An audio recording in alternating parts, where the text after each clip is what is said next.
Hello, Trideltas, and welcome to the Let's Talk Tridelta podcast. I'm Mindy Tucker, and I serve as Tridelta's CEO. I have the privilege of sharing so many stories of our amazing members and offering you an insider's perspective and a chance to really get to know them here on the podcast. Each year, Tridelta recognizes a few women who are extraordinary and really exemplify Tridelta's values. Women who are paving the way for the next generation of women.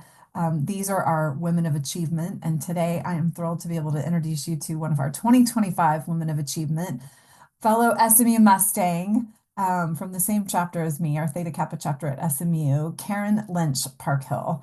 Let me tell you a little bit about her before I introduce her in. She is the Executive Vice President and the CFO of HP Inc. She oversees the company's global finance organization and all aspects of financial operations. She has about 30 years of experience across healthcare and financial services. She's held roles at really prestigious organizations, including being the CFO of Medtronic and Comerica Incorporated. Busy woman. Over the years, she's also been recognized as one of the 25 most powerful women in banking, top 25 leaders in medical devices, and even CFO of the Year in 2021 by the Minneapolis St. Paul Business Journal. She serves on several boards, including American Express, and has been recognized as one of the top women leaders in banking and healthcare technology. She has a BBA, Business Administration, and Mathematics, wow, from Southern Methodist University, and an MBA from the University of Chicago Booth School of Business. Karen, we have so much to learn from you, and I'm so excited to welcome you to the podcast today. Thanks for being with us. Oh, thank you, Mindy. I'm so excited to be here and so honored, actually. So thank you. Well, I want to start with your journey into college and how you ended up at SMU and then subsequently chose to join Tridelta. Yeah, thank you. So I had an idyllic upbringing in Central Illinois, but I wanted to stretch my wings and go a little bit further from home. And so that's why I ended up at SMU. Plus, the show Dallas was really hot on TV at the time, and SMU had won the championship football game the year before.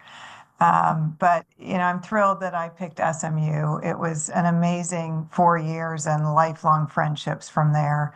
But I'd say that most of my lifelong friendships really came from Tridelta, and really excited that I was able to be a part of that amazing sorority. I went through Rush my freshman year, and I honestly was cross-cut freshman year, but I didn't give up because I really wanted to be a Tridelt, and I pledged sophomore year. Tridelt was always my first choice. At SMU, it was a house full of nice, fun, well-rounded, and high-achieving young women, and I just wanted to be a part of that sisterhood. I love that. I have a friend with a similar story. One of my dearest Tridelta friends was cross-cut her freshman year and came back and joined Tridelta as a sophomore and ended up having a fabulous experience. So I love that you share that because, we don't all come into this in normal ways and sort of the natural path. So it's good to hear that you were still able to have a great experience, even with maybe a setback in your first year at college. Do you have any standout moments as a collegiate member that maybe helped form the foundation of your career today? Was business and finance always something you were interested in? Yeah, no, I would say on a standout moment, absolutely. And to be honest, it was when I was cross-cut. I was devastated, but I decided to hold my head high and try again. And I would say it was the first major life disappointment that I had, but it instilled in me resilience, strength, fortitude, all of honestly, which have been foundational for my career. So there have been many more setbacks and hurdles that are, much different than that one.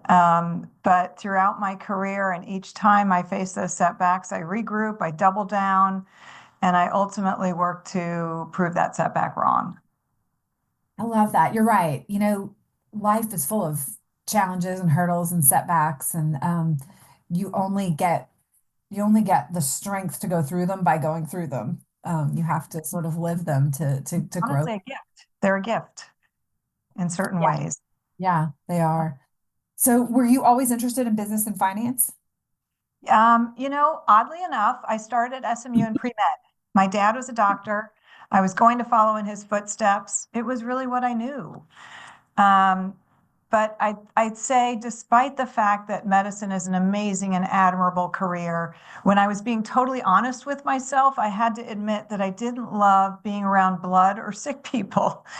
And so I had an amazing academic advisor at SMU who I admitted this to, and he started talking to me about where, what other interests I had. And I love math and I love numbers, and that advisor helped steer me to further explore the possibility of a degree in math and a degree in finance for me, and that's what started it. Okay. Being honest with yourself about what you want to do. I love Yeah.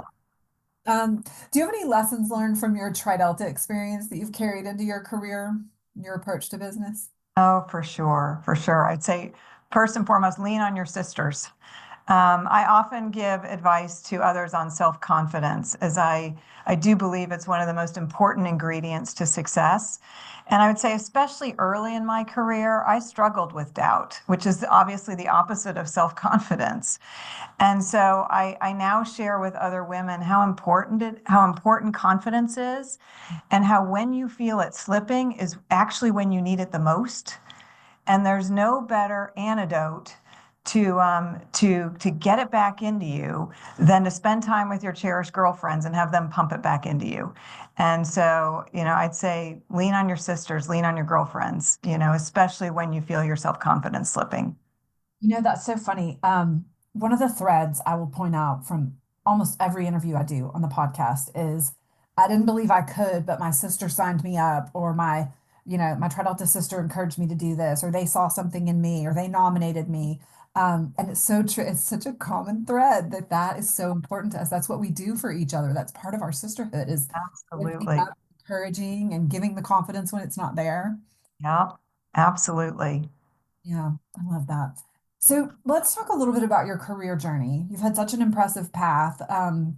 You started in investment banking at JP Morgan. Correct. Okay.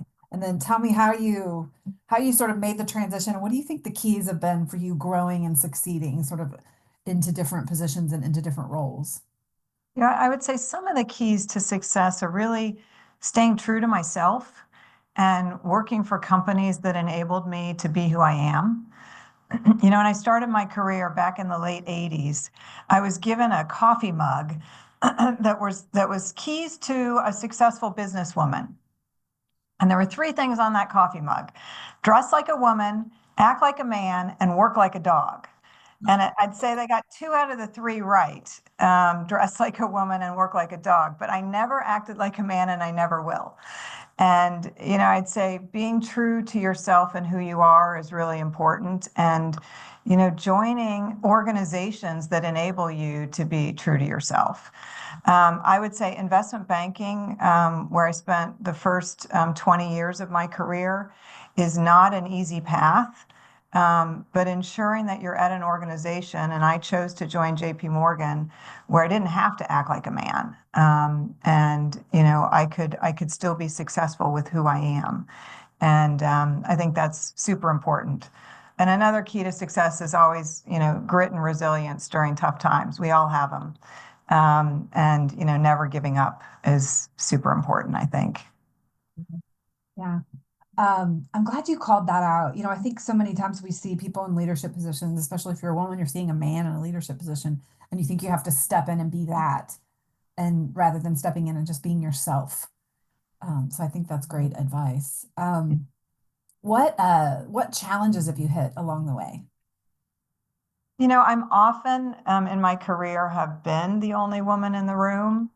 And, I'd say so the biggest challenge I had in that was lacking the confidence to really be powerful and speak up and speak my mind. And I had to gain that and learn that over time.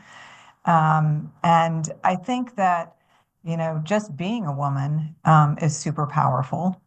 And when we do speak, it's often with great thought, and a lot of substance underneath. And so I think in rooms where you might find yourself being the only woman in the room, to speak with the authority that we should have, because we have an important voice that needs to be heard. And I just think having that confidence is so important. Yeah. Is there a moment that you would point to where you faced something or you made some decision that really shaped you into who you are today as a leader? I would say there are many, many moments, but probably not one defining moment. But I would say something that shaped, me and who I am today is, probably because I didn't like hard-nosed, tough bosses that didn't seem to have a heart. I live and lead by the words of Eleanor Roosevelt: to handle yourself, use your head, and to handle others, use your heart. And so, I definitely lead with my head and my heart. I love that. That's great advice for people. When you are faced with tough decisions, I think, and when you get to an executive level position, all the easy decisions are made by someone else. I always used to joke about that in politics. Like when it got to the level of the president, like he only got the hardest and worst decisions to make. And I feel like it's the same as I'm in the CEO role. All the easy stuff gets done by somebody else. They bring you the really, really tough decisions. What lessons do you have there? What advice do you have there when you're faced with a tough decision? What comes into to view for you? What are the factors you look at? How do you deal with tough Yeah, and decisions? Mindy, I think you're spot on that the easy decisions get made by others. And so the tough ones are where you need to really step in. And I would say, when I'm making tough decisions, I consult with others, and I pray about it when they're super, super tough. And I would say, when you don't have to make them immediately in the moment, sleeping on it is always a good thing. Because I've often found that things are much clearer in the morning, Yeah. when you've had a chance to digest and really think. Um, so that's what I would say on tough decisions. Sleep I on love it if the you can. brain around that, and that your brain does transfer information sort of back across, like over to one side and back across, Yeah, as a process that your brain goes through sleeping yeah, overnight. That's what yeah, you through information and decisions. So that's yeah, great advice. yeah. Um, Taking a little time as always, if you don't have to rush into a decision. Right, right. Sometimes you need to make them fast, but when you don't, sleeping on it always helps. Never let them age long, though, Right. because problems never age well. That's in our staff values at Tri Delta. Do not let sit on problems. They don't age well. Yeah. So I had the chance recently to have a dinner with the executive officer team at our chapter at SMU, and several of them were going into finance. So I would be interested to know what advice you would give to young women today who are looking to pursue a career in finance. Oh, well, I would say go for it, first of all. We need so many more great women in finance and honestly all the STEM fields. And I would say, if you're hesitant because you're wondering if you can have it all in a demanding field, I would say my trick has been always two things. One, pick the right place, like I talked about earlier. And two, I've always been an open book at work and at home. I've juggled career and family and kids and aging parents and, all the things that many women deal with. And my trick has been be an open book. So where my friends and colleague at work know what's going on with me at home, and sometimes even the toughest, most private problems, they know about it, so that when you can't be your full self in either work or at home, people give you grace, and they want to cover for you. They want to have your back. And I'd say that trick honestly enables you to work to manage it all in your life. Yeah.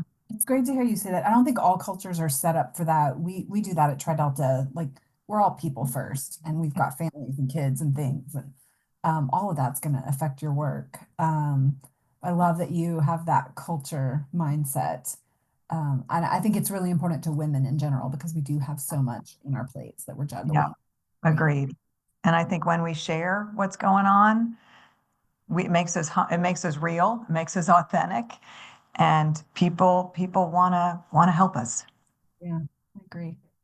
So you get this call that you're going to be named a 2025 Woman of Achievement. How does it feel to receive this honor? What does it mean to you? It's a wow. I'm incredibly humbled, because I'd say there's no greater honor than to be recognized by your peers. And in this case, it's not just my peers, it's my sisters. Yeah. And I have the chills just saying those words, because it is such a huge honor.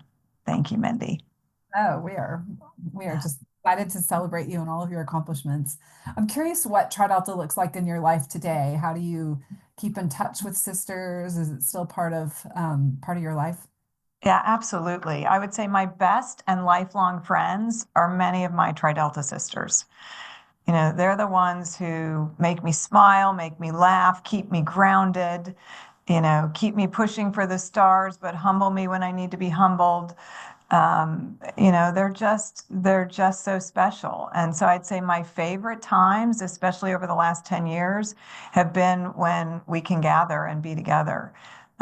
Whether it's just, one other or two others or a whole group. I'd say 5 or 6 years ago, when my husband and my kids were traveling on a trip, I decided to have a SMU Tri Delta reunion at my home, and I'd say probably 20 of us gathered, and it was super awesome.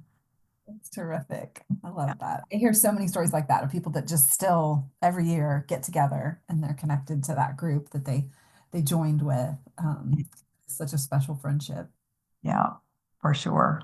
Another big part of what we do in Tri Delta is service, and I think I'm sensing you have taken that on as well as part of your life. I'd love to hear about your philanthropy work and how you give back. Yeah, thank you. I often tell my children, to whom much is given, much is expected. And I know that I have been richly blessed for a reason. And I want to use, my talent and my treasure to help make this world a better place. So I am continually focused on helping and mentoring others, particularly women. I firmly believe that the world will be much better off when we have more women in more powerful positions, influencing and impacting. And so, I have a passion for helping have more women in whatever powerful positions they want to be in, whether it's politics or business or government, church, whatever. We need more women. So I'm always focused on helping and mentoring others. And then from a philanthropy perspective, I of course am focused on women, but I'm also focused now on supporting things that are important and meaningful to my children and my family. So for example, my daughter is adopted and lives with type 1 diabetes, which is an awful 24/7 disease to manage. And one of my sons serves in the military. So I now support organizations that are working on a cure for type 1 diabetes. I support organizations that help enable adoptions and also help support veterans. And so, I've taken on my children's causes as well. I love that. We do that as parents, don't we? We Yeah. learn how to love. And I can't let that go without telling you both my boys are adopted, so we have that in common as well. So So, I love people that talk about that often and normalize that also. I think there was a day and time where adoption wasn't as normalized, and so I love that people now talk about it. yeah. Yeah. Agreed. I say if, especially for women out there, if you want to be a mom and you're meant to be a mom, there's so many different ways you can do it. Adoption is just one of the amazing ways that you can do it. Yeah, that's Yeah. I love. So what's next for you in your career and your life? What's coming up for Karen? Yeah, well, I would say career-wise, right now I'm focused on making an impact at HP. I've been at HP less than a year now. I recently made the move from Medtronic to HP, and super excited to make an impact there and help set this amazing company with an amazing brand and history, set them up for the next best era. That's what I'm focused on. And when I'm done with that, I intend to retire from my regular day job and I'll probably join another corporate board or two and definitely continue on my impact and philanthropy work. I love it. I love it. Well, we could not be more thrilled to celebrate you. Thanks for coming and joining us here today and sharing more of your story. It's just fun to get to know you better and to let all of our Tri Delta women celebrate your being named a Woman of Achievement. We're so proud to have you in our sisterhood. Oh, thank you, Mindy. I'm so honored and really appreciate spending time with you today, too.